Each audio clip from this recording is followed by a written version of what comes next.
حضرت سلطان محمود غزنوی کا دربار لگا ہوا تھا۔ دربار میں ہزاروں افراد شریک تھے، جن میں اولیاء، قطب اور ابدال بھی موجود تھے۔ سلطان محمود غزنوی نے سب کو مخاطب کر کے کہا کہ کیا کوئی شخص مجھے حضرت خضر علیہ السلام کی زیارت کرا سکتا ہے؟ سب خاموش رہے۔ دربار میں بیٹھا ایک غریب دیہاتی کھڑا ہوا اور کہا کہ میں زیارت کرا سکتا ہوں۔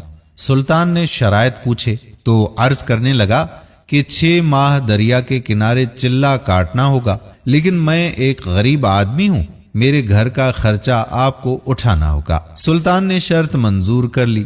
اس شخص کو چلہ کاٹنے کے لیے بھیج دیا گیا اور گھر کا خرچہ بادشاہ کے ذمہ ہو گیا۔ 6 ماہ گزرنے کے بعد سلطان نے اس شخص کو دربار میں حاضر کیا اور پوچھا تو دیہاتی کہنے لگا کہ حضور، کچھ وظائف الٹے ہو گئے ہیں، لہذا 6 ماہ مزید لگیں گے۔ مزید 6 ماہ گزرنے کے بعد سلطان محمود کے دربار میں اس شخص کو دوبارہ پیش کیا گیا۔ بادشاہ نے پوچھا کہ میرے کام کا کیا ہوا؟ یہ بات سن کر دیہاتی کہنے لگا کہ بادشاہ سلامت، کہاں میں گنہگار اور کہاں حضرت خضر علیہ السلام؟ میں نے آپ سے جھوٹ بولا، میرے گھر کا خرچہ پورا نہیں ہو رہا تھا، بچے بھوک سے مر رہے تھے، اسی لیے ایسا کرنے پر مجبور ہوا۔ سلطان محمود غزنوی نے اپنے ایک وزیر کو کھڑا کیا اور پوچھا کہ اس شخص کی کیا سزا ہے؟ وزیر نے کہا کہ اس شخص نے بادشاہ کے ساتھ جھوٹ بولا ہے، لہذا اس کا گلا کاٹ دیا جائے۔ دربار میں ایک نورانی چہرے والے بزرگ بھی تشریف فرما تھے۔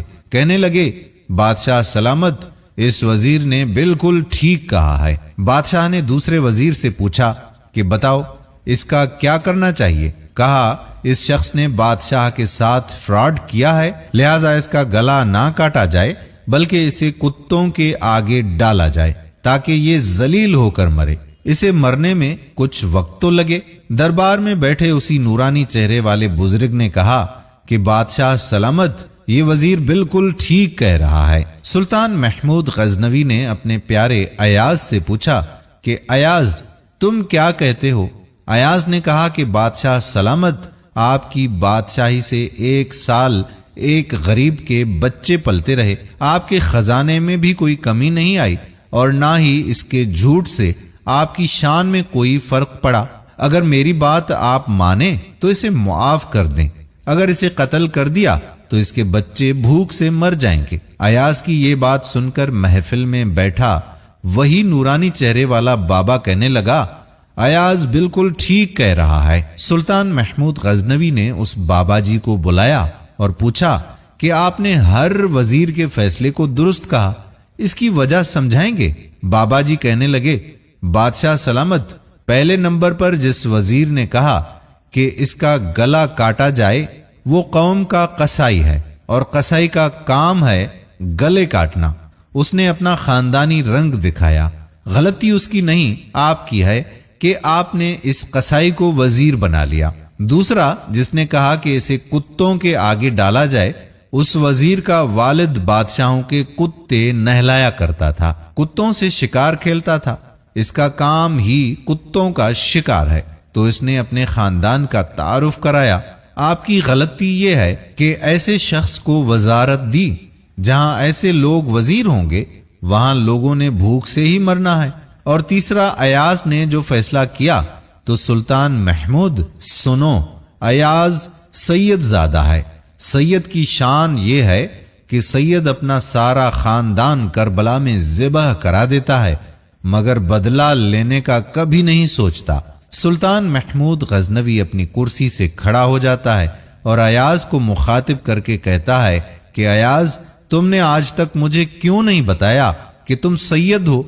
ایاز کہتا ہے کہ آج تک کسی کو اس بات کا علم نہ تھا کہ ایاز سید ہے، لیکن آج بابا جی نے میرا راز کھولا، آج میں بھی ایک راز کھول دیتا ہوں۔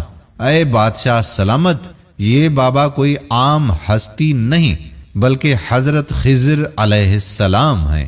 سبحان اللہ۔ دوستو، ہم امید کرتے ہیں کہ ہماری آج کی ویڈیو بھی آپ کو پسند ضرور آئی ہوگی۔ اگر ویڈیو پسند آئی ہے تو اپنے دوستوں احباب کے ساتھ شیئر بھی ضرور کیجیے گا۔ اگر آپ نے ابھی تک ہمارے فیس بک پیج واجد علی تراڑ کو لائک نہیں کیا تو پیج کو لائک کر کے سی فرسٹ کر دیں تاکہ یہاں پر جتنی بھی ویڈیوز اپلوڈ ہوا کرتی ہیں ان کا نوٹیفیکیشن آپ کو بر وقت ملتا رہے۔ آنے والی ویڈیو تک آپ کا اپنا میزبان قادر بخش کلہوڑو آپ سے اجازت چاہتا ہے۔ اپنی دعاؤں میں یاد رکھیے گا۔ اللہ حافظ۔